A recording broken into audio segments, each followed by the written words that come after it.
Karena setiap warga negara yang memenuhi syarat memiliki hak untuk mencalonkan dan dicalonkan.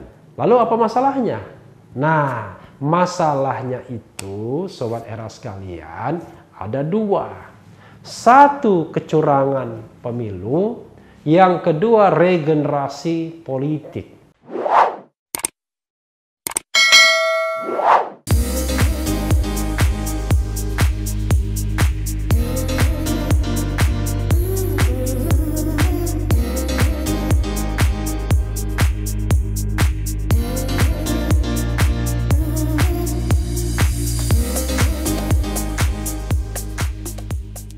Assalamualaikum warahmatullahi wabarakatuh, Sobat RH sekalian. Jumpa lagi kita di channel yang keren ini, keren cadas. Sekarang keren cadasnya begini ya. Kali ini kita akan tetap Uber, karena memang ini berita hot sekali di televisi, berseliweran berita tentang Gibran ini. Karena itu saya tertarik untuk terus membahasnya ya. Dan kali ini bicara tentang jawaban Gibran. Masa kita mengkritik Gibran terus tapi kemudian Gibrannya tidak diberikan tempat untuk paling tidak dibacakan apa pendapat dia. Gibran anak Jokowi bantah politik dinasti. Titik 2, ini kontestasi. Wah, sebagaimana dilansir oleh CNN Indonesia ya. Jakarta, CNN Indonesia. Putra Presiden Joko Widodo yang menjadi bakal calon wali kota Solo, Gibran Rakabuming Raka, membantah pencalonannya disebut sebagai politik dinasti. Ngerti nggak ya apa arti politik dinasti itu ya? Gibran diusung Partai Demokrasi Indonesia Perjuangan PDIP pada Pilkada serentak 2020. Dia menyatakan dirinya telah mengikuti kontestasi, bukan penunjukan untuk menjadi kepala daerah. Saya kan ikut kontestasi, bisa menang, bisa kalah, bisa dicoblos, bisa tidak. Jadi tidak ada kewajiban untuk mencoblos saya. Ini kan kontestasi, bukan penunjukan. Jadi yang namanya dinasti politik, di mana dinasti politiknya? Saya juga bingung kalau orang-orang bertanya seperti itu, kata Gibran dalam diskusi calon kepala daerah muda bicara politik dedikasi, motivasi hingga respons politik dinasti yang berlangsung secara daring Jumat 24 Juli. Wah, menarik ya. Sayang kita tidak tahu informasinya ya. Putra sulung Jokowi itu pun mengaku selalu mendapatkan pertanyaan dari masyarakat Solo seputar politik dinasti dalam 1 tahun terakhir. Menurutnya, masyarakat Solo pun telah mengerti tentang politik dinasti saat ini. Wah, benar nih, saya aja nggak ngerti politik dinasti itu apa ya. Tapi nanti kita bahas ya, fenomena keluarga itu menduduki jabatan politik. Fenomenanya seperti di Banten dulu, di Sulawesi Selatan ya, dan di tempat-tempat lain. Termasuk Sumatera Selatan juga begitu. Menurutnya, masyarakat Solo pun telah mengerti tentang politik dinasti saat ini. Gibran berkata, hal itu terlihat dari sikap terbuka yang dilakukan masyarakat Solo setiap menyambut kedatangan dirinya. Indikatornya itu ya. Kalau di Solo, warga-warganya, masyarakatnya sudah ngerti kok apa itu dinasti politik. Dan ya itu tadi, setiap saya belusukan, warga terima saya dengan tangan terbuka. Ya, siapa yang tidak mau terima anak presiden ya? Kalau yang masih meributkan dinasti politik itu dari orang, dan itu kita tahu orang-orangnya. Siapa yang diributkan itu saja, tutur Gibran. Biasa ya. Saya juga sering mendengar ada dari Menteri Presiden Jokowi, ya ngeritik kan itu aja. Ya memang gak banyak orang yang mengkritik di Republik ini karena mengkritik itu resikonya besar. Yang kedua, akses kepada media juga terbatas. Memang kita punya akses sendiri dengan medsos, tapi kan tidak setiap medsos itu dibaca atau bisa viral. Nah, mudah-mudahan statement medsos Refli Harun bisa viral ya, bisa dibaca orang ya. Apabila terpilih menjadi seorang kepala daerah, Gibran menyatakan bakal memiliki kemampuan untuk menyentuh lebih banyak masyarakat dibandingkan sebagai pengusaha pada saat ini. Dia berjanji akan menyentuh masyarakat Solo lewat berbagai kebijakan yang dikeluarkan nanti bila terpilih. Ya bagus, tidak ada kepala daerah atau calon kepala daerah yang tiba-tiba mengatakan saya menjadi calon kepala daerah karena saya ingin menumpuk kekayaan. Nggak mungkin ngomong begitu ya. Pasti ngomongnya baik semua ya gitu. Saya kan pengusaha. Kalau saya jadi pengusaha, yang bisa saya sentuh pegawai saya saja. Kalau saya masuk ke politik, yang bisa saya sentuh, kalau di Solo 500 ribuan orang yang bisa saya sentuh melalui kebijakan-kebijakan saya, ucap Gibran. Ya benar juga sih ya, kita tidak boleh skeptis juga. Memang kalau kita menjadi kepala daerah, menjadi pemimpin, kita lebih banyak bisa berbuat, asalkan berbuatnya lebih banyak daripada ngambilnya. Yang jadi masalah adalah kepala-kepala daerah yang banyak di seantero Indonesia ini mengambilnya lebih banyak daripada memberikannya ya. DPP PDIP telah resmi merekomendasikan Gibran untuk maju sebagai calon wali kota Solo di Pilkada serentak 2020. Namun langkah itu menuai kritik dari kalangan mahasiswa di Solo. Ya, kita sudah buat videonya ya. Mahasiswa kritik Gibran ya. Mereka memandang pemilihan Gibran sebagai bakal calon wali kota Solo itu sebagai ancaman bagi demokrasi karena diduga memicu terbentuknya dinasti politik. Isu dinasti politik ini menjadi tema aksi Kamisan ke-73 yang digelar di Lingkar Geladak, Solo, Jawa Tengah, Kamis 23 Juli yang sudah kita buatkan videonya ya. Ini juga ada pengulangan dari statement mereka yang mengikuti aksi itu ya. Kita bacakan saja. Di samping minim rekam jejak di kancah politik, mereka memandang status Gibran sebagai putra sulung Jokowi pun menjadi persoalan tersendiri. Ini jelas menjadi ancaman bagi demokrasi. Tidak hanya di Solo, tapi secara nasional juga, kata salah satu aktivis Kamisan laras usai aksi yang diikuti sekitar 50 mahasiswa itu. Mereka pun menduga rekomendasi dari DPP PDIP untuk Gibran tak lepas dari campur tangan kekuasaan. Nah, jadi saya ingin membahas soal politik dinasti dan konstitusi. Apa yang salah? Ya, beberapa saat yang lalu, beberapa tahun yang lalu, undang-undang kita melarang pencalonan kepala daerah kalau ada kaitannya dengan incumbent. Kalau tidak salah ya, 1 derajat ke atas, 1 derajat ke bawah, dan 1 derajat ke samping. Jadi kalau 1 derajat ke atas itu adalah orang tua dan mertua. 1 derajat ke samping itu adalah saudara-saudara, entah termasuk saudara ipar atau tidak ya. Yang jelas saudara-saudara. 1 derajat ke bawah itu adalah anak dan menantu. Pasal itu pernah ada di dalam undang-undang pilkada. Tapi pasal tersebut sangat tidak realistis. Kenapa? Ya saya setuju ketika MK kemudian menghapuskan pasal tersebut. Kenapa begitu? Karena terlahir dari anak yang bapaknya jadi presiden, yang bapaknya jadi gubernur, ya itu tidak ada yang salah. Karena mereka mendapatkan itu dalam proses politik, dan kita lahir kita tidak bisa memilih mau lahir dari siapa. Kan begitu. Karena itulah kemudian saya setuju MK menghapuskan ketentuan itu.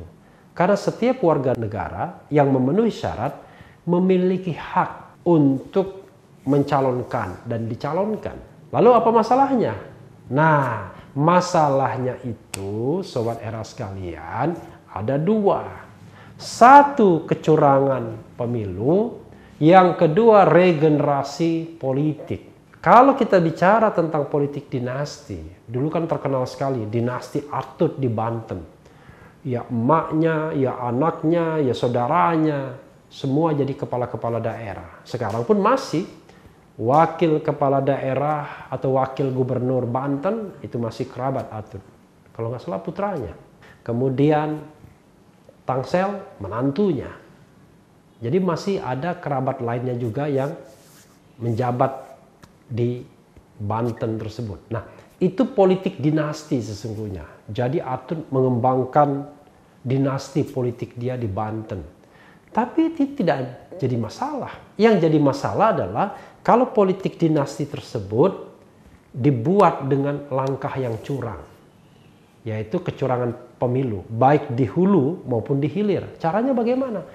Caranya adalah misal, satu, kalau pemilihan kepala daerah memborong semua partai politik agar tidak ada calon lain selain kerabatnya. Itu cara yang keliru, cara yang tidak demokratis. Dan dulu memang tidak bisa calon tunggal, tapi sekarang bisa calon tunggal. Karena putusan MK juga bisa calon tunggal. Nah, itu tidak boleh. Atau misalnya melakukan kecurangan yang jamak terjadi. Mulai dari candidacy buying, vote buying, mempengaruhi panitia penghitungan suara atau KPU di daerah karena mereka powerful. Baik secara kekuasaan maupun secara ekonomi. Pundi-pundi ekonomi mungkin dipegang semua. Sehingga tidak ada yang berani melawan di sana. Nah, kalau cara membangun dinasti politik dengan cara yang tidak bermartabat seperti itu, ya tentu saja harus dicegah, harus ditentang, harus ditumbangkan. Tapi kalau cara-cara beradab, cara-cara demokratis, tidak jadi masalah. Pemilihannya fair, tidak memborong semua partai politik agar menjadi calon tunggal. Yang kedua, tidak melakukan candidacy buying, tidak melakukan vote buying. Cuman masalahnya ada enggak? Karena kalau sudah bapak berkuasa, ibu berkuasa, saudara berkuasa, paman berkuasa, biasanya jaringan kekuasaan itu yang dipakai. Apalagi kalau pakai silent operation menggunakan state apparatus, wah tambah lagi. Contoh misalnya, ada perintah Gibran harus menang. Karena kalau kalah akan membuat Presiden Jokowi malu. Lalu digerakkanlah misalnya state apparatus, institusi apapun dengan melakukan silent operation. Nah, itu baru membangun dinasti politik yang tidak bermartabat, melanggar hukum. Tapi kalau kompetisinya fair, menang dan kalah biasa, wah itu bagus. Berdebat juga secara terbuka bagus. Tidak ada perlindungan-perlindungan khusus ya. Kita dulu selalu ribut, bayangkan dalam kontestasi Pilpres. Mau bikin debat capres saja banyak sekali persyaratannya. Inilah, itulah, dan lain sebagainya. Karena mau melindungi capres yang tak pandai berdebat. Atau barangkali tidak banyak konsepnya. Tidak banyak isi kepalanya. Kan berat jadinya. Jadi kita harus menggunakan standar tinggi untuk memilih pemimpin bangsa. Jangan standar biasa-biasa saja. Harus standar tinggi. Nah, satu soal. Soal lain adalah soal regenerasi politik sebenarnya. Bagaimanapun misalnya dalam konteks Solo, kan sudah ada regenerasi politiknya harusnya. Jadi masalahnya adalah masalah regenerasi politik. Dalam konteks di Solo misalnya, kan sebenarnya sudah ada yang namanya FX Rudy. Dia menjabat wali kota Solo, dianggap sukses paling tidak memenangkan PDIP. Lalu ada wakilnya Ahmad Purnomo yang juga dianggap sukses. Sebelumnya Presiden Jokowi. Jadi ada satu regenerasi yang bagus sekali. Jadi dari Presiden Jokowi ke FX Rudy, lalu kemudian Jokowi lompat ke gubernur, lalu FX Rudy menggantikan, lalu masuk Ahmad Purnomo jadi wakil, dan kalau FX Rudy pensiun, ya harusnya Ahmad Purnomo. Jadi regenerasi politiknya baik dan mulus. Nah, bagaimana untuk regenerasi? Mungkin Gibran dijadikan wakil. Kalau dijadikan wakil, barangkali orang nggak akan ribut. Karena dalam rangka regenerasi politik. Kalau ini enggak, ya kan? Tidak pernah punya pengalaman dalam politik, lalu kemudian menjadi wali kota. Bisa nggak? Ya bisa. Tapi kan alangkah baiknya kalau yang memerintah itu adalah orang yang sudah siap, excellent, punya track record, punya kemampuan, punya wibawa, dan selesai dengan dirinya. Ya, saya membayangkan bukan berarti kemudian kita underestimate dengan pemimpin muda. Harus ada kematangan tertentu. Kalau dalam agama misalnya, ya orang mengatakan bahwa 40 tahun itu adalah awal dari kebijaksanaan. Nah, cuma memang kita kan tidak bisa juga membatasi karena presiden 40, tapi kepala daerah 20-an. Jadi tidak heran kalau Gibran yang masih 32 tahun bisa nyalon. Karena untuk menjadi bupati wali kota 25 tahun cukup usianya. Untuk menjadi anggota DPR 21 tahun cukup. Padahal kita tahu kematangan seseorang itu pada usia misalnya katakan 40 tahun. Kok 40 tahun apakah tidak memberikan kesempatan pemimpin muda? Boleh. Karena itu kemudian kita bicara tentang regenerasi politik. Tapi jangan dulu primus inter pares, harusnya kan begitu. Kalau sudah primus inter pares, dia harus meng-carrying seluruh orang. Dia menjadi orang yang pertama. Nah, kalau menjadi orang pertama, ya harusnya memang yang punya pengalaman kuat, yang punya mentalitas kuat, sudah teruji dan lain sebagainya. Tapi kalau misalnya nanti memerintah orang taat karena ada bayang-bayang kekuasaan, ya berat juga. Ya kan? Program bisa tidak jalan. Orang berpartisipasi itu karena takut dengan bapaknya. Bukan karena memang betul-betul wali kotanya bisa memimpin dengan baik. Tapi sekali lagi, karena ini sudah dicalonkan, ya kita juga harus menghargai dan juga harus hargai juga kalau kemudian akhirnya Gibran melawan kotak kosong atau ada penantangnya. Kita harus fair competition, ya, karena saya juga baca ya putri atau cucu Pakualam itu pengen mencalonkan diri juga, ya. Masalahnya adalah ada nggak partai yang akan mengendorse? Kalau cuma satu partai seperti PKS, ya tidak cukup kursinya. Lagi-lagi gara-gara threshold di dalam pilkada, ya, membuat kemudian partai politik tidak bisa punya room untuk mencalonkan calonnya sendiri. Dipaksa untuk berkoalisi dan akhirnya dipaksa untuk mengendorse calon tunggal saja. Mudah-mudahan kompetisi berlangsung secara bermartabat.